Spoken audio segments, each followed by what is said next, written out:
Washington football. Woo!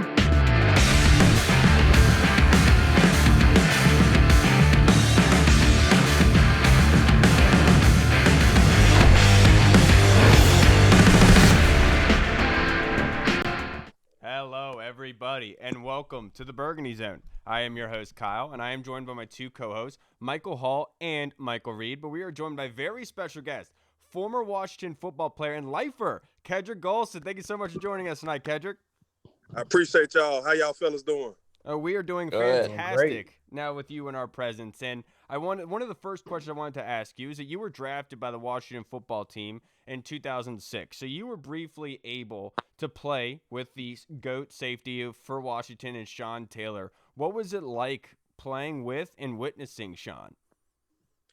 You know, we all know the story. We all know about the physicality and everything like that.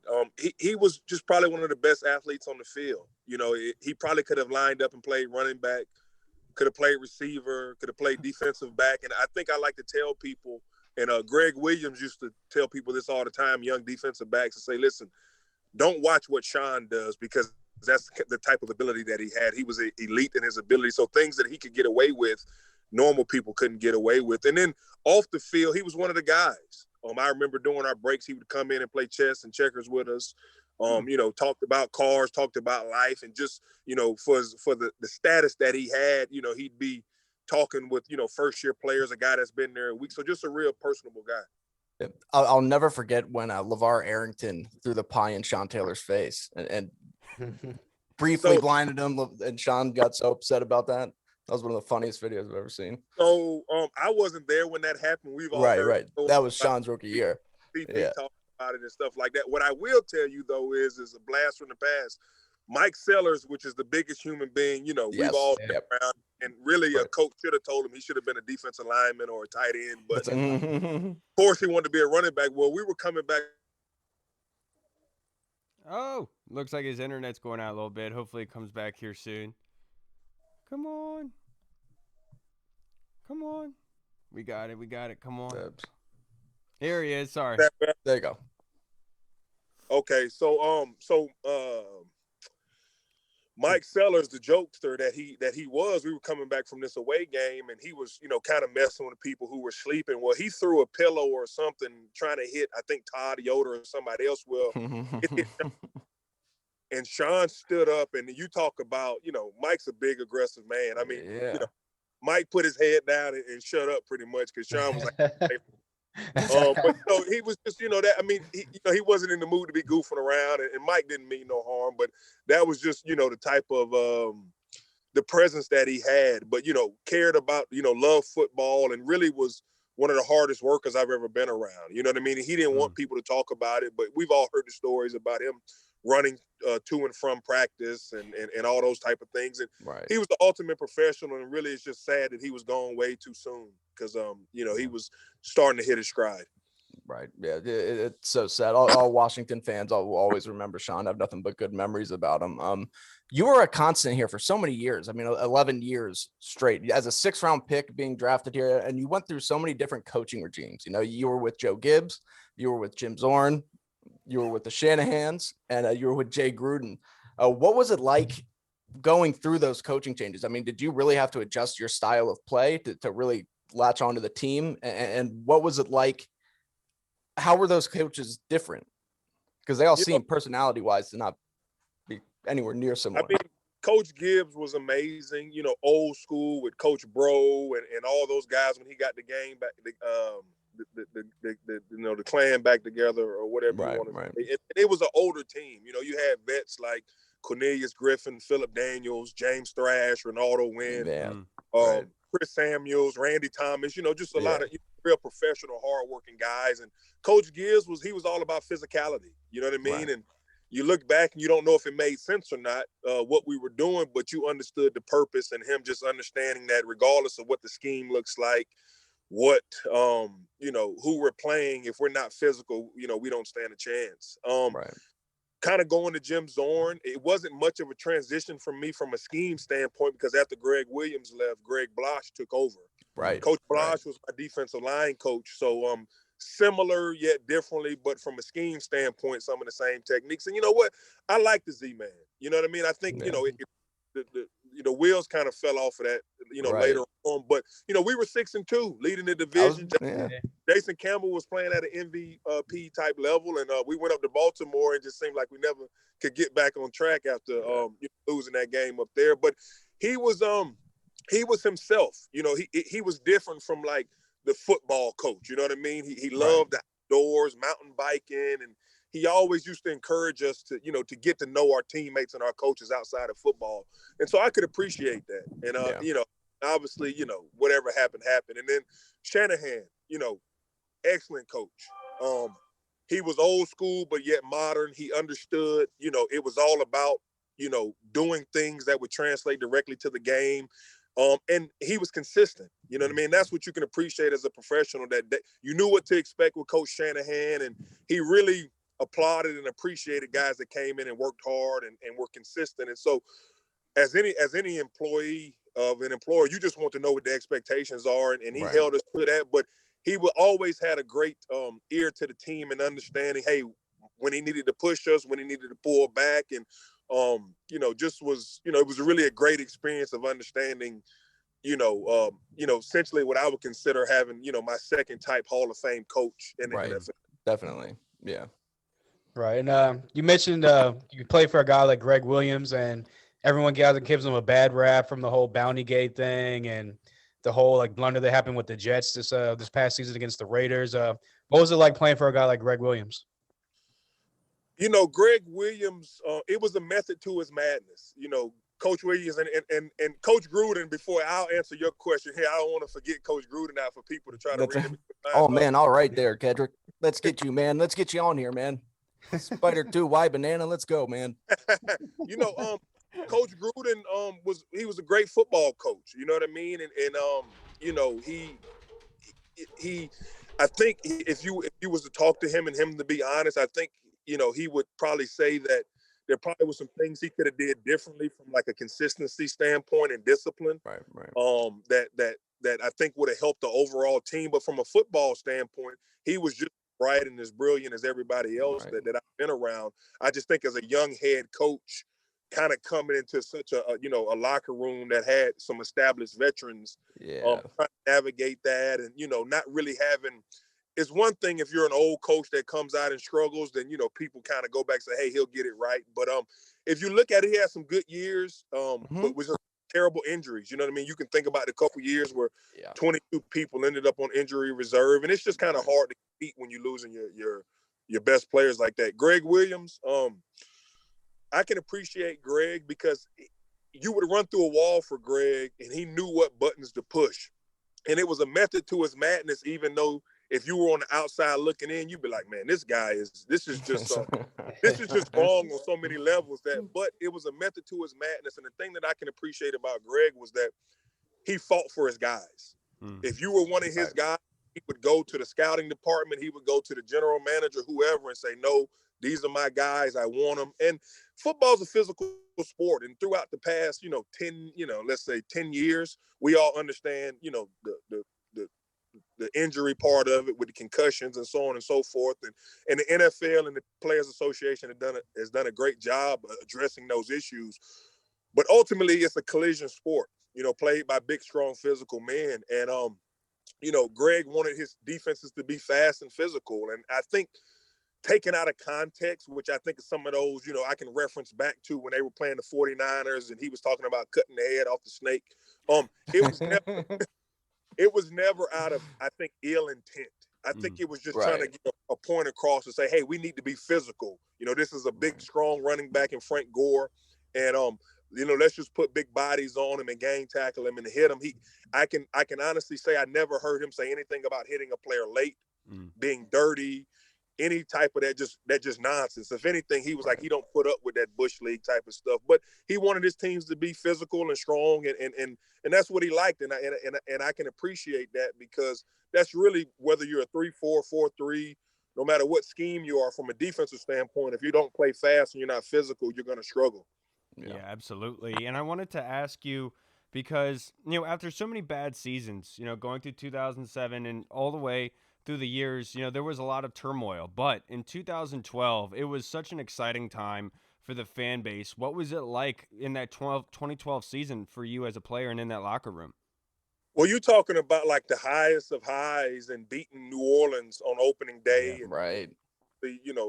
Robert and Pierre in the first play of the game, he takes it like 80 yards, touchdown, and we win a shootout in New Orleans. And then we struggle, and we end up at 3-6 after the Carolina Panthers. The Ron Rivera-led Carolina Panthers beat on our homecoming. And Coach Shanahan made the remarks of, maybe we need to start, doing assessments for the future. And I think that, looking back at it, he pushed the right buttons and for us to kind of kick it into gear to say, this season isn't over, but if we want to, kind of right the ship, we got to do things differently. And I can just remember us just having a lot more focus and being intentional, in practice. And then what Robert was doing and the system that Kyle Shanahan, I like to tell people, without Robert, Colin Kaepernick wasn't playing in San Francisco then, but because of what Robert was doing with some of the zone read and that type of stuff, it forced, Harbaugh's hand out there in San Francisco to say, hey, we got a similar guy here. Let's see what he can do.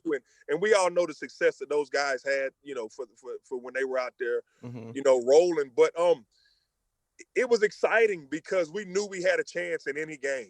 Robert was playing at a Pro Bowl type level. He was, he could outrun everybody. I think about the clip in Minnesota where the defensive back has an angle on him. He just runs by him. And really, if you watch it, he was only supposed to get like 4 or 5 yards and just slide. And then if you look at the sideline, Kyle Shanahan saying like, get down, and then realize he just, eats up the angle and runs it in for a touchdown. But it was fun. You know what I mean? And we really thought going into that game against Seattle that, we were going to win that game and continue to go on. And the interesting thing about it was that in the team meeting before that, Coach Shanahan said that he believed that the winner of the Washington football team in Seattle in the wild card game, that they would represent the NFC in the Super Bowl. That happened. And he was 1 year off. Oh, yeah. He was 1 year off, and it, as an older player, and then obviously that I've been retired for a few years, it's like, wow, you just think about the direction the two franchises went from that moment. Here we are in the same place, and then here they are, they've won a Super Bowl and, competing in the playoffs. And then, Washington's kind of in a rebuilding mode. And there's a bunch of different factors in that as far as, just a whole bunch of stuff. But I think that was just kind of some of the foresight that Coach Shanahan had in understanding NFL and knew what high quality, good football looked like. Right. And this is the last thing I'll ask you about a coach, because I know we'll get into some players and what you see on the field, but you kind of touched on it. Things after 2012, things kind of turned a little bit sour, it seemed. The reports were that there was conflict between Robert and Kyle and Mike and everybody. What was it like in the locker room at that time? Was it uncomfortable at all? Did that rub off on you guys at all? Not really, because it's one thing. I mean, we're all a team, but as a bunch of, what I like to say, we're a team, but we're 53 independent contractors in the sense of, what the offense had going on didn't really affect the defense in terms of, hey, I got a job to do. We're game planning. I'm trying to figure out how I can maximize, my abilities and go out there and play, winning type football. But later in the year, I think the Kansas City game comes to mind where the season's kind of in the tank and reports start to leak out. And it's frustrating. And I'm kind of here you got a Super Bowl winning coach in Mike Shanahan and a player that did Robert win Offensive Rookie of the Year? Yeah. And I think, that was that should be attributed to both of them. You know what I mean? Yeah. Robert came out and did what he actually do. Kyle and Coach Shanahan did a great job of accentuating his skill set and really, allowing him to go out there and use what he did best. And I think obviously the injury when he tore his ACL, I really don't think he allowed himself the time to really recover and heal, and not knowing really those conversations, but just, from hearsay and so on and so forth, him kind of rushing back without, without Coach Shanahan wanting him to come back as soon as he did, I think it put a strain on the relationship. And so I was always of the philosophy of, in the NFL, you got to have one voice, and that voice has to be your head coach. If there's multiple voices, then situations can be manipulated, and you could have, for lack of a better term, your sails pointed in all different directions where you're just kind of spinning around in a circle. And that's disappointing, because I think that, as we can see what the offenses that Coach Shanahan had and what Kyle has done since he's left in multiple stops, I think that was a perfect fit for Robert. And I think, they wanted Robert. They gave up, however many picks, and they were totally invested in Robert. So you would have hoped that cooler heads would have prevailed, and that that relationship could have been sustainable, so that we could have had more success as an organization. Right. Yeah. Such great times. Such great times. I'm going to jump to the current team now, the Ron Rivera era.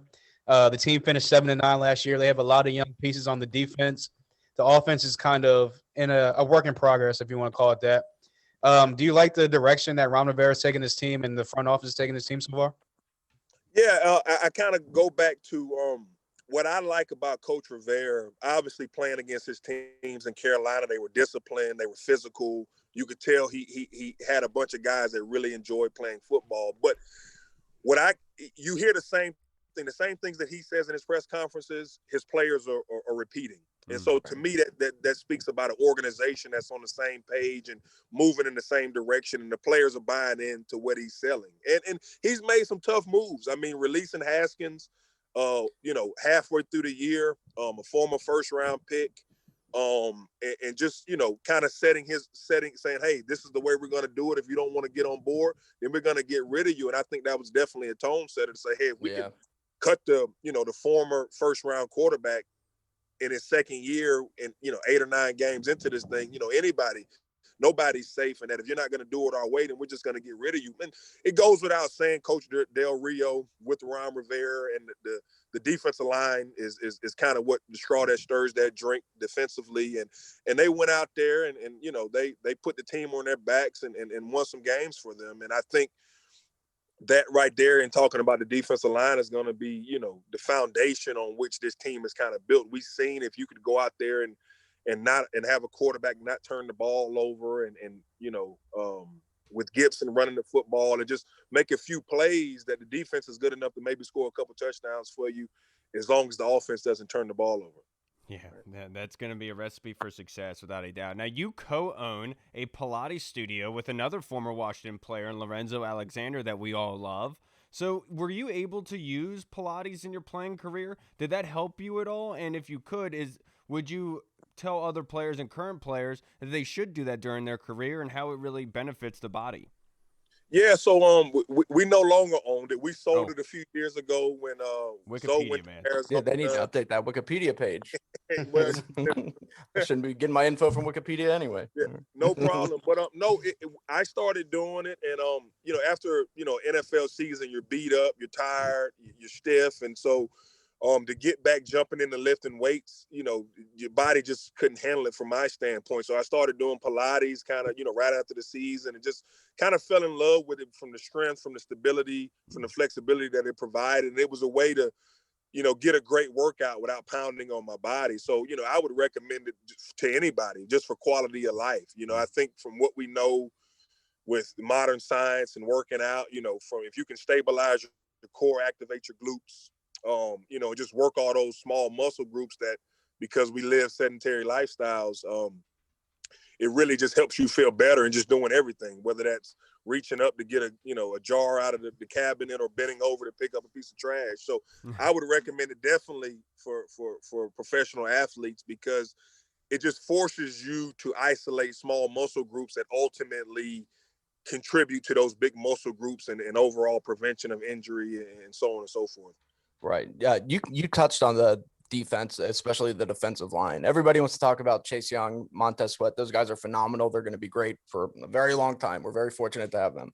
But the interior of this defensive line, I think, is really where you just that is the spot that is so deep when you look at that four-headed monster with Jonathan Allen, Deron Payne, Matt Ioannidis, Tim Settle. Like, they're all just so good. You being a former interior defensive lineman, who out of those guys do you think, I don't want to say who do you think is the best, but who do you kind of like to watch the most out of all them?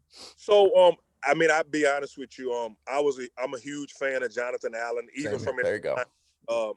Back in Alabama, because what I saw was a guy who was a polished defensive lineman. You know, you watch a lot of defensive linemen on the college level, and they're essentially just, you know, running upfield or not really fundamental, even though they're making a lot of plays. What he did at Alabama, you saw it all. You saw the quickness, you saw the power, you saw the athletic ability. But with that being said, Payne is a whole nother animal. Right. I think what Payne, he just turned 21. And so he has been began to reach his physical development. And I like to tell people, for as freakish as Sweat is, and the rest of the defensive line, and Chase Young and all of them, watch and see who gets off the ball first. It's Payne. If you look at the get off, he's a half step in front of them. And so with him being as big and as agile and his quickness, man, I think really the sky is the limit from him. And, you know, it's just when you get Matt coming back off the injury, it's going to be exciting to see them more comfortable year two in a more, you know, attack react system versus, you know, pretty much all these guys played in a, you know, react attack and kind of 3-4s, whether it was in college or then even under the last coaching staff. So these guys are just going to get better. And then Tim Settle, I mean, his production is off the charts when he gets so underrated, right?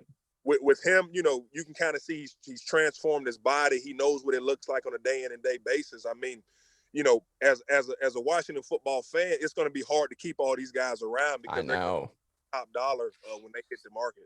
Yeah, and to stick with the defensive line a little bit more, obviously Chase Young, he's if you want to call it the straw that stirs the drink. He's the guy that frees everybody up to get the one-on-ones.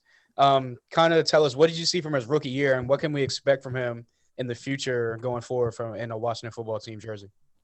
For me, I think Chase was more of a complete player than people gave him credit for. You're talking about a guy that, you know, loves to stop the run. A lot of young pass rushers just want to rush the passer. This is a guy that I like to say puts his face in the fan on double teams and, you know, gets in there and likes to get grimy. And I think they all feed off of one another.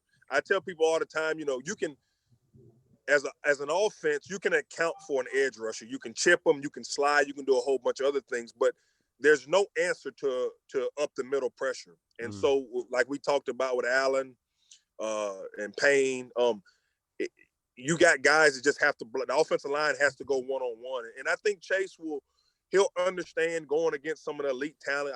I can remember I was excited to see him and Trent play against each other because I know the athleticism and the power that Trent possesses. And he's going to get better from those moments. You know what I mean? You could tell that a guy who was just physically dominated tackles throughout his life, but when you play against some of these elite guys like Trent, you got to have a counter to your move and a counter off of that counter, and then you got to make sure your pad level is lower so you don't open up your chest. But that being said, with as dominant as he was this past season, the sky's the limit. You know what I mean? I think Coach Tomlin said it best. You know, guys like him they're not around. You know, he's one of those he's just a physical freak.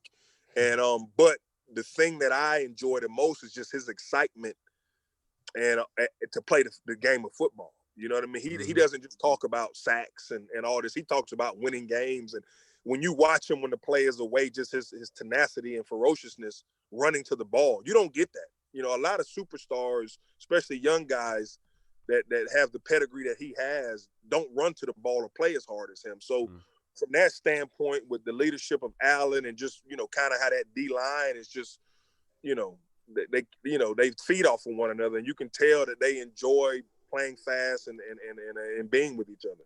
Yeah, I think Tomlin said, "I'm never going to lose enough games to get a guy like you." That's what. Never hope, and that's well said. But you know, it's just impressive. I think not only that, it comes with just a maturity level. You know, you can think about a guy that's local out of DeMatha High School, and you always worry about him kind of being overwhelmed coming home and how people want to pull on you as a young player in the NFL, but he seemed to handle it with class. And, I mean, it's going to be exciting to watch and see how he develops, in the years to come. But, I think, they did a great job in selecting me, even with all the draft capital they had already committed to the defensive line. Yeah, now to wrap this up, Kedric, I have to ask you, it's a two-part question, and they're completely separate. But the first one's going to be the Albert Haynesworth situation. Was it as crazy as it was reported? Did you think Mike Shanahan did a good job in handling that? And then the second part, what do you think about the name change? Albert, Albert he was a physical freak. You know what I mean? Yeah. You look at what he was doing in Tennessee and just dominating tackles, and for him to command $100 million in defensive lineman, it was great for everybody. I think, I bet you Albert would have hoped he would have did a bunch of things differently. Albert in moving to the 3-4 could have been a huge asset to this defense. And I just think it was a lack of maturity. You know what I mean? I think in understanding he had so much success doing things a different way before he got here, and they asked him to change. He was kind of stuck in his ways. And for Coach Shanahan couldn't worry about one player. He had a 53 guys, an organization that he had to set the tone for. And Coach Shanahan was big on attending off-season workouts and just showing the commitment. You know what I mean? Right. He asked for 3 or 4 days a week, and I believe that Albert didn't make his mark as far as workouts and couldn't pass the conditioning test. You know what I mean? So to me, it was just one of those kind of tone setters as an organization. Here's your prize free agent, $100 million man, and he has to, abide by the same rules as everybody else, or you're not going to get to play. I think, like I said, I mean, as players, you got to sometimes, you got to do what the coach asks you to do. You know what I mean? And it wasn't like he was asking him to do anything that was bad or anything like that. I just, to be honest, it was just a lack of maturity on Albert's part. And Coach Shannon, you can't backtrack once you've already kind of dug your heels in, because then you lose the battle before it already starts. And other players watch that, and they're going to see, kind of what you're going to do, and it allowed other players, to fall in line. Yeah, absolutely. I can't thank you enough, Kedric, for coming on and taking the time out and be able to talk some ball with us. This is one of my favorite interviews that we've been able to do. You're very well spoken, and it was a lot of fun being able to follow you throughout your career. So thank you so much, Kedric. I wish you nothing but the best, sir. Thank you. Anytime, fellas. Have a good one. Hey, you all too. Right, thank you so much, man. Thank you. All right, everybody. We were just able to speak with Kedric Golston, the former Washington. Awesome. Dude, that was fantastic. You guys, I loved all his answers. Such good in-depth answers, and he was just real about it. He was just completely real about it. Just told it how it was. And momentarily, we are going to be joined by Thor Nystrom, one of the GOATs, the draft expert, dude. I cannot one of the greatest. Cannot wait to be able to talk some ball with him, dude. For NBC Sports, he is phenomenal. So he should be here momentarily, any minute now. But dude, Kedric, I think they had more fun in that 2012 season than we did as fans, and that's hard to say. Because we all think about. I'll never forget that Vikings run that he talked about with Robert Griffin III. The entire room that I was in at my sister's house was jumping and hugging each other at that time. I mean, there was even Washington fans there. We were all jumping and celebrating it. It's crazy because my brother, who's a Steelers fan, he was there with like Phil Sohn and like Kyle Willison and all them who were like they're Washington fans. And they actually had like front row seats. So they were like literally like RG3 was running towards them. And like they were a couple rows back from like when he jumped up in the stands, was like laying there. People were patting him on his back. And he was just like, even like I said, my brother's a Steelers fan. He was just like, yo, like, I don't even like going to Washington games, but like that was like one of the most litest like times I ever had in my life. Like the whole stadium was rocking. Like 2012 was just a crazy year, man. Crazy. Yeah. People always talk about like, you'll never forget where you were when some specific thing happened. Washington fans will never forget where they were when RG3 had that run. Like I'll always remember I was over at our friend AJ Howard's house with Marley, just blasted, just hammered. And we're just watching it, just being like, oh my, that really just happened with the pink sleeves. Oh my God. Yeah. I'm kind of bummed that we had to like wrap that up so fast. I wanted to ask him about London Fletcher because we already know. Right. London's our guy. Dude, I could talk ball with Kedric for hours, dude, to be perfectly honest with you. Yeah. I just want to hear him go through his entire career and what every season was like. Right. It was so interesting. If you think about it, he was around for such a long time. He was drafted in 2006, so he was drafted when I was 16. He retired in 2016. Retired when I was 26. That right there, that's like a big difference. 16 to 26. It's a big portion of my life that he was a Washington football teamer. You know. Yeah, dude. I mean, we could do an entire episode on the Jim Zorn season alone. Hip hip hooray! Yeah, I love how he gave his respect to Zorny, though. You Yeah. know? Right. One of the few. I do feel like Zorny does get clubbed by the fan base so much. Without a doubt. The guy, he didn't help himself with his interviews and stuff like that, dude. No, yeah. And he was right, though. They were 6-2. They were balling at the first time. Great. They were balling. Yeah. And to be fair to Jim Zorn wasn't prepared to be a head coach. That's what happens when you go and you hire an offensive coordinator before you have anything else in place. He was hired to be the offensive coordinator by Snyder. Everybody's like, okay, well, I don't want to be the head coach then. That's not who I want to be my offensive coordinator. He automatically got the promotion, and then he was kind of stuck in an unfair situation anyway. But Jim Zorn seemed like a nice guy. He seemed like he meant well. It's just, so did Jay at times. So could you imagine being like Jim Zorn just getting like pushed into that position and all of a sudden coming out and starting 6-2 and being like, oh, this is easier than I thought. This coaching thing's not so bad. It's pretty easy. Yeah, you guys sized it. Yeah, this is not hard at all. I got things from that point. Guys in the locker room chanting "hip hip hooray" and we're still winning. Oh my goodness, that was so cringy, dude. What a time to be alive. I'm not sure if you guys saw this, but like a couple hours ago, it got released that the Dolphins were now walking back on releasing Kyle Van Noy and trying to trade him. What are your thoughts on that? Because I really do not believe that that's even possible at this point. At this point, with everything that happened, with what Kyle Van Noy was saying, first of all, I was shocked that even happened. Kyle Van Noy was such a huge part of that defense, and like he completely bought into what Brian Flores said. He was a captain. These guys listened to him. He was expected to be there for the long haul, and then for that to happen, he was so offended. You could tell, and there's no fixing that relationship at this point. That you can't. You just got to move on. You got to release him. No. Yeah, he went to Miami because, like you said, Flores was the coach. That was his linebackers coach in New England when he was there, killing the game. That's why he played in New England. It's the reason why he got the huge contract in Miami. So for the organization, first of all, it was like 1 year and out of a 4-year contract. So I don't know what was going on. I don't know what was going on behind the scenes or why they cut him. But like you said, I don't even think it's possible to say we're releasing somebody and be like, well, actually, we're taking our statement back. We're actually going to try to trade you now. Like, I think once you like say we're releasing, I mean, I guess if you don't like actually release them yet, then you can like still do whatever you want to. But but you back yourself into a corner. That's exactly no one's going to trade for him. They're going to be like, you wanted to release him. Why are we going to trade him? Yeah. That's exactly my point. You lose all leverage at that point. Yeah. It's out the window, and so teams are just going to wait you out. If somebody really does want him, then sure, they're going to trade, but that's few and far between, and I don't see that happening at all.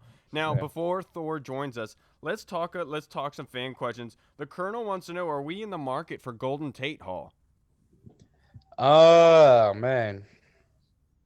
I'm not going to say we're not in the market for him because I think all options are on the table. Right. but I mean, me personally, I would not get sized at all for Golden Tate, and I'm hoping that the front office does not get sized at all for Golden Tate. But I mean, look, if they're going to do like they did last year and kind of be like that second or third wave type of team in free agency, then we're probably going to get guys like Golden Tate. So that's why I said, like, I'm not going to say we're not in the market for a Golden Tate, but I could definitely see them kind of like holding back in free agency in the second, third wave again and picking up a guy like Golden Tate, who, again, is not that bad. He can still produce on somewhat of a level, but I want to get younger at the position, not bring in guys that are like kind of over the hill. And I think that Golden Tate's kind of over the hill in my opinion. Yeah, and I'm right there with you. Look, Golden Tate has had a fantastic career, but it's just I would rather go with Marvin Jones if we're going with a vet who has shown just a little bit more in his veteran presence here and is older in his career rather than Golden Tate. Obviously, he'd be very cheap and he would be productive to a point, but I'm just not really that crazy about it. What about you, Reed? Yeah, I'm kind of where you guys are. I mean, could it happen? Yeah. I mean, it could. Will it? I doubt it, but I do think there's a way that Golden Tate could help this locker room. I mean, he wouldn't be the number 2 threat that we need. He wouldn't be the slot guy that we need, but he could definitely help this wide receiver room. I mean, he's a veteran. He's been there before. He knows what he's doing. He's well respected around the league. But yeah, I definitely think that they're going to aim a little bit higher than Golden Tate. Yeah. And then Paul Murphy has a question for us. For linebacker, do we go with experience, like with Lavonte David or Kyle Van Noy, or do we go for the draft with regarding a needing for linebacker, Reed? I think you can do both, honestly. Right. I think. So Van Noy for me, I know he's kind of not necessarily just the 3-4 outside linebacker. He's kind of a do whatever, do it all. But I think that you can get somebody similar to him in the draft, like Zaven Collins, who's somebody who can also do it all. Lavonte David obviously would be amazing. He's going to cost a lot, but it's worth it. You need to improve linebacker. There's no way around that. I think that they're going to get at least 2 linebackers, and whether that's Jeremiah Owusu-Koramoah at 19 and signing somebody like KJ Wright or somebody of the sort. Yeah, but I don't know. Lavonte David, we all want Lavonte David. Yeah, and I know that Devin White had a tweet today saying 45 plus 54.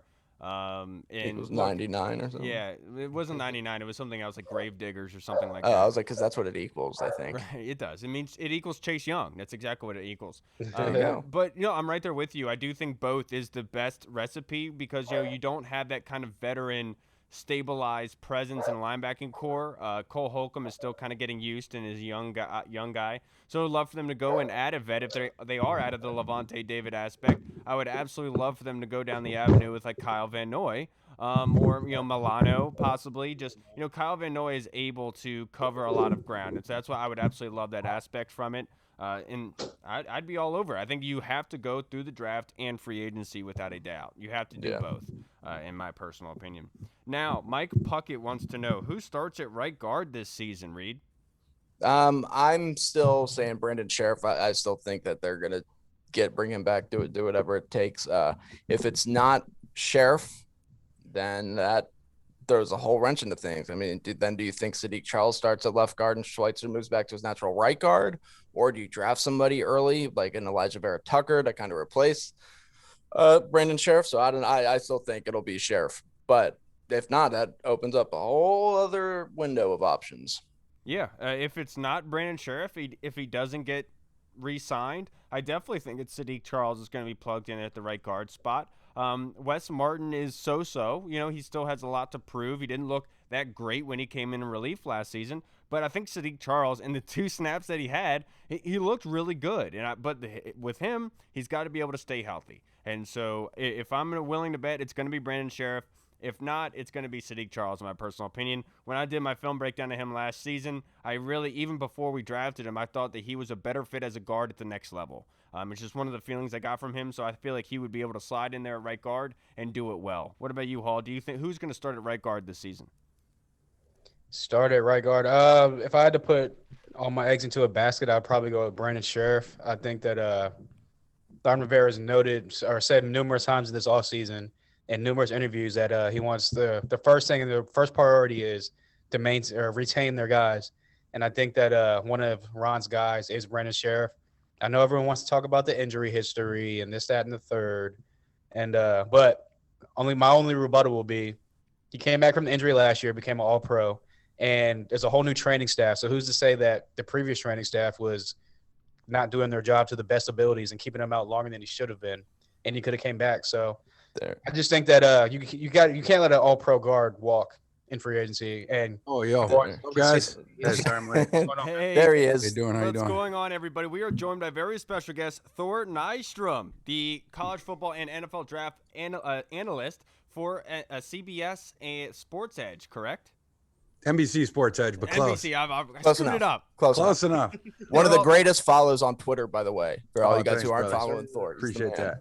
Man. The biggest ticket right now, Thor, that everyone wants to know about, what should the Washington football team do at 19? Do you think the wide receiver is the biggest need that they should go there? Or do you think it should be more of like a defensive-minded pick or left tackle? What do you think that Washington should do? So are you saying no quarterback? You guys you out on that? I think they're all going to be off the board by that point, to be perfectly honest. Would you make a play to move up, or is that categorically out of your plans right now? That's out of my plans, personally. Really? Wow. Okay.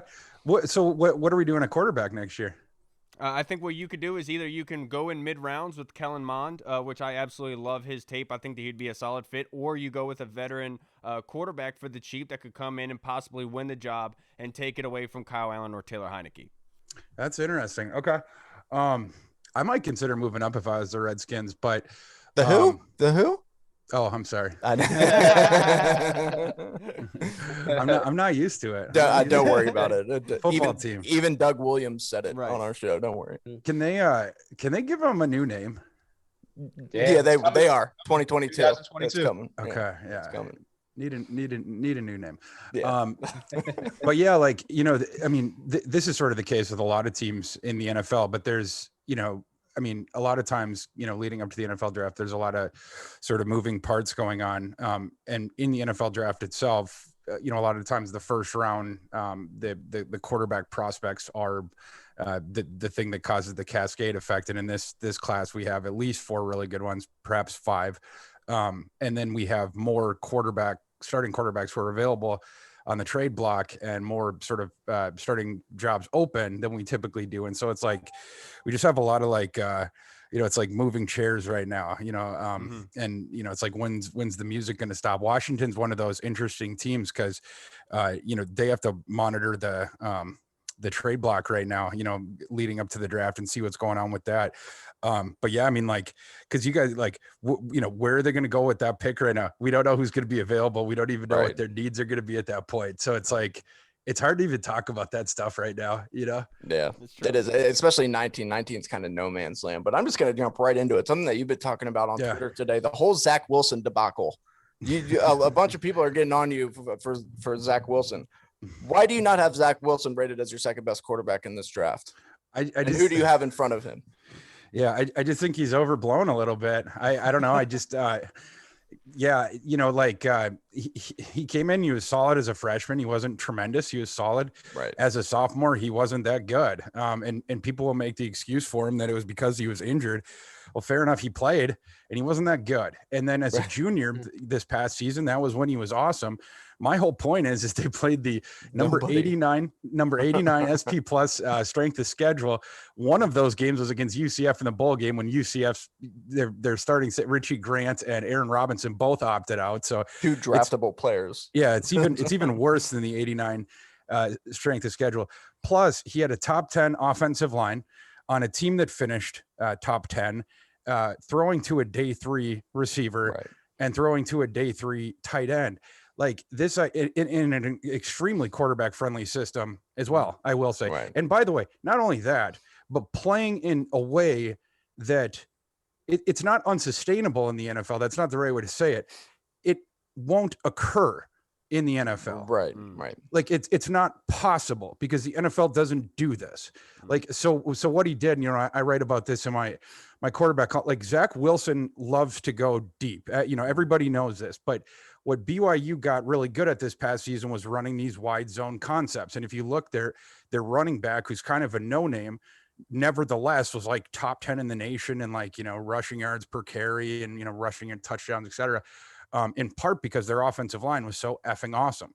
Like Zach Wilson, even though, he was always, scrambling around and throwing deep and whatever, was pressured on a very, very, very low percentage of his pass because his offensive line is really good. Well, anyway, they would run these wide zone plays and then it was play action off of the wide zone. Well, they do that in the NFL, but as I write in the column, what they do that concept off of the NFL, it's like bootlegs and then layering the ball over the middle, as you think of with like Baker Mayfield and Jared Goff. Right. That's not what Zach Wilson does. Zach Wilson does not like to throw over the middle. He doesn't like the nuanced part of the game.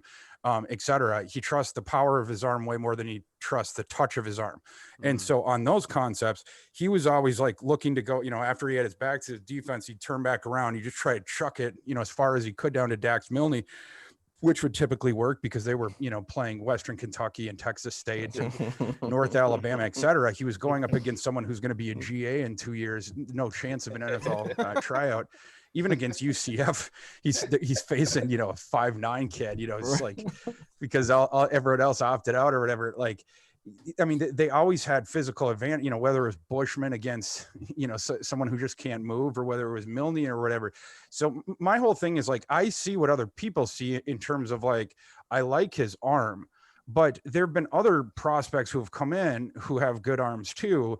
It takes more than that, right? Like he has a skinny frame. He's been injured in the past, and so it's not a throwaway and thing. His style could get him hurt. Exactly. Right? He does, some people have compared him to Johnny Manziel. That's like the most derisive. That's so funny. One. Yeah. The slightly less derisive comp would be more like Mitch Trubisky, which I made a joke about that earlier on Twitter as well. But like, it's that, and he's not, my buddy Derek Clausen wrote today that he's the least physically talented of the top 4 quarterbacks. That's without a doubt. He's not very, I mean, like, right.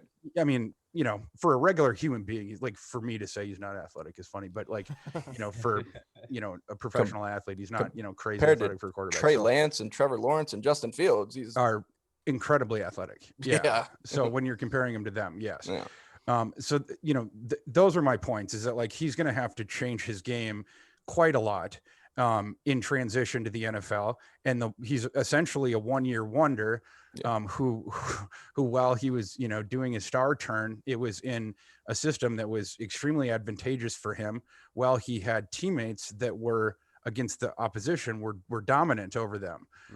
Any suggestion to the contrary, I'm sorry to my colleague Chris Sims, is ridiculous. It's not just Chris, it's a lot of people are like, oh, he played for BYU. His supporting cast wasn't. It's like, what are you talking about?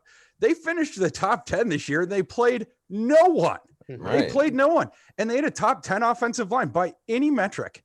Any metric.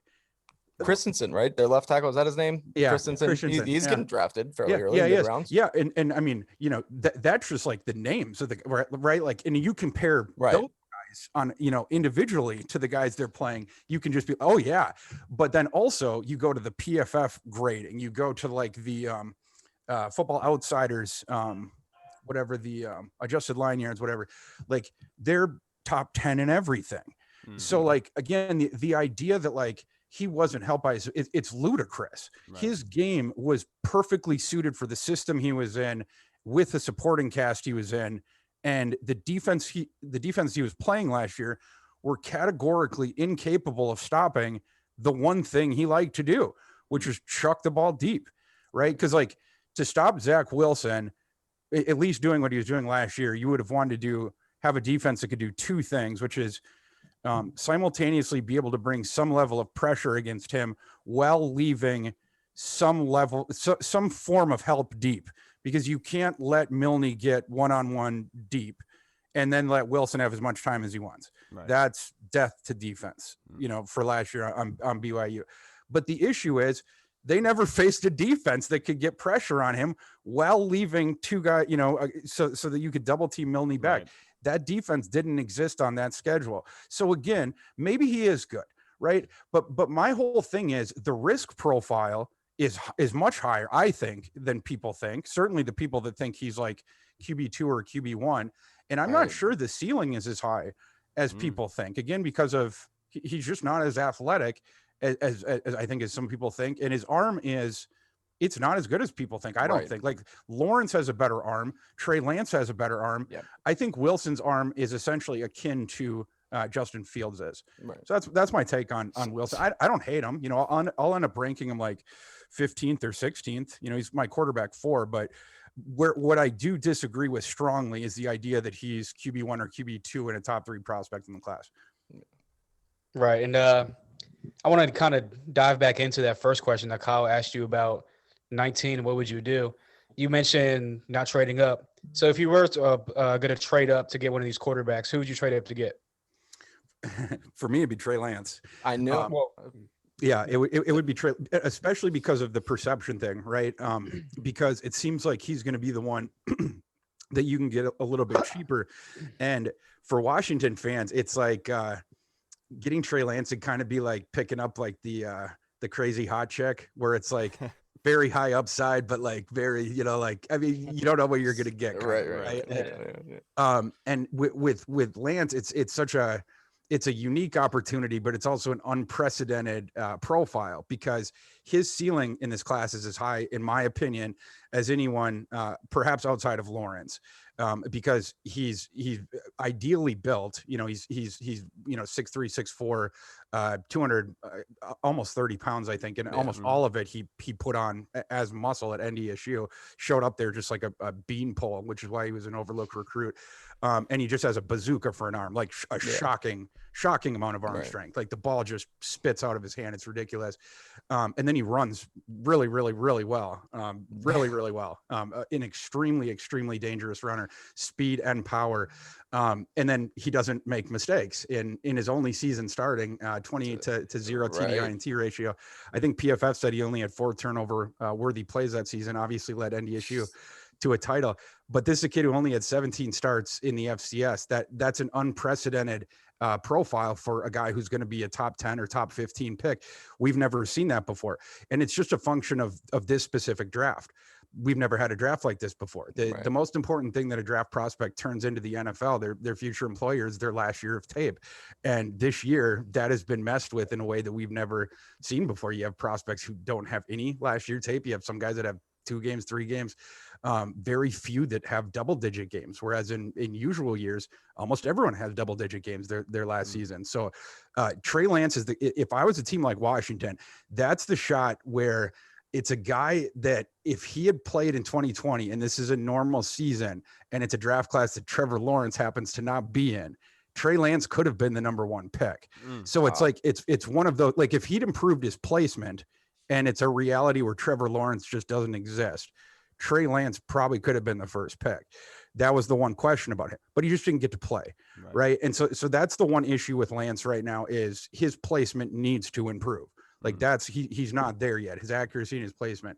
But again, he only had 17 starts in the FCS after he came in as this super duper raw recruit from Marshall, Minnesota, that no Power 5 school would give a scholarship to as a quarterback. Minnesota, the Gophers, that were within 2 hours of his home, would not give him a scholarship as a quarterback. Wasn't he offered as a linebacker?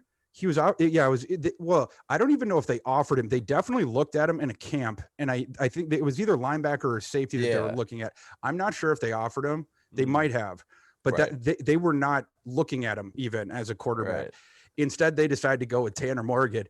Good job, PJ Fleck. Yeah. What a mistake. My whole point about Bateman, Kyle, which is he was getting balls thrown to him by Tanner Morgan. Can you imagine Bateman and Tyler Johnson with Trey Lance? That's my point. And Ibrahim, and then the offensive line, Falele and Carlos Dunlap, Thor, they could have been insane. Thor feels about Zach Wilson how I feel about Rashad Bateman, but that's a I'm going to get into that next. But look, I saw some Bateman hate on my feed today. Yeah, so I was having to fight some people. So my father-in-law, had a question for us, so I wanted to bounce it off of you. He wanted to know your thoughts on Kederius Toney. Yeah. So, okay. So now we're doing who's on first. Cause the way that you, let's see. Okay. I feel the way about Toney, the way that you feel about Bateman, the way that, it's like the Spider-Man meme. Exactly. Yeah. The way that I would put it is in past classes, you guys there's certain kinds of players that you're oh, I really like that kind of a guy. And maybe you rank this sort of kind of guy higher. And then you get, maybe this is sort of like girls too, it's like a specific kind of girl. And then you get burned. Kederius Toney is that kind of girl for me. And I've learned he's a player that needs space to exist, that he needs space to prosper to such a degree that you need to scheme him touches. I struggle to see him as a guy who's going to be able to consistently win on routes, et cetera, even though he certainly has the movement to do it. But he had very few, for instance, contested catches in college. Most of his catches were, again, schemed touches, and he's electric with the ball in his hands. But we've seen a million guys like this. Tavon Austin is my favorite example of this. He was my first love, I think, for a lot of guys. Was the first love in this vein. I see that WV helmet back there. I could tell. Oh, exactly. Yeah. And Steve Slayton and all the guys, Pat White. White. R.I.P. Rich Rod. Good old Rich Rod. Oh, Rich Rod. He was the man. But yeah, so that's sort of where I'm at with that. So I was going to ask you about Rashad Bateman because I figured you'd be a big Rashad Bateman guy. Kyle, I like Bateman more than Toney, and I know that I'm in the minority on that, but right. Yeah. I like Bateman. I like Bateman a lot, especially if you go back and watch his film from 2 years ago. I think he was just incredible back when he was wearing number 13 that last year. But I'm sorry. I did notice that you have something that's not really consensus that you have. You have a running back rated number 1. Not a lot of people have rated number 1, and that is Javonte Williams. Yeah, that's right. Yeah. Right. Why do you have him rated number 1 over Najee Harris, Travis Etienne, these guys? Yeah, I love Javonte. He's so good. He's so good. And I had a really hard time coming up with a comp for Javonte. I looked at other people's comps for Javonte and I was like, I don't see that. And Javonte's getting a lot of comps where like you look around and it's like a bigger version of blank or a more dynamic version of blank. Cause it's like people can't quite get him. And I think that's why I'm trying to describe this like early in the process, you have the top 2 backs, and that seems finite to people. I'm talking earlier in the process. Right. And then it was like Javonte's just sort of lingering. And it seems like people can't quite get a handle on exactly what he is. And I think it's because he's such a unique back. And that's why I had such a hard time coming up with a comp with him. I think a lot of people did too. I ended up going with Chubb, which is not perfect, but it's as close as I could get because it encapsulated as many strengths of Williams as they don't play exactly the same way, but it was enough of them. And, and I didn't have to do the, Leonard Fournette, but, more dynamic or, whatever. So like the thing about, there's a lot. So first off, he might just be right now the best running back, like right this second. And he's more than 2 years younger than Najee. He's younger than Etienne. So that's just to start. The next thing is last season, he had the highest graded ever season by PFF, and he was running behind Can I swear on this podcast? Yeah. He was running behind a dog shit offensive line. He has the last 2 seasons he's run behind the dog shit offensive line, which is another feather in the cap for Michael Carter, his teammate as well. Yeah. They were running in a good scheme. The Phil Longo scheme is an effective scheme, but that offensive line stunk. And Javonte Williams' game is so that, and then he perhaps because of this ended up shattering PFF's record for broken tackles and broken tackles per attempt. But that's not like, it's like, we've seen like in the past, like Zach Moss had huge broken tackles, Devin Singletary, but he's in a different class than those guys because he's got more juice and he's got more moves. I mean, specifically than Moss, he's got more juice than him. But he also has those moves, tremendous burst as well.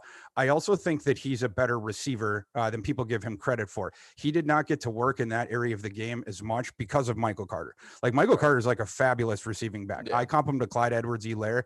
Like if you got to think, like if you're the UNC coach, if you're Mac Brown and you're constructing that offense with Phil Longo, like even if Javonte Williams is a really good receiver, you're still going to have Michael Carter in for a majority of those reps because he's an elite receiver, right? And so you can't begrudge Javonte Williams as because of that.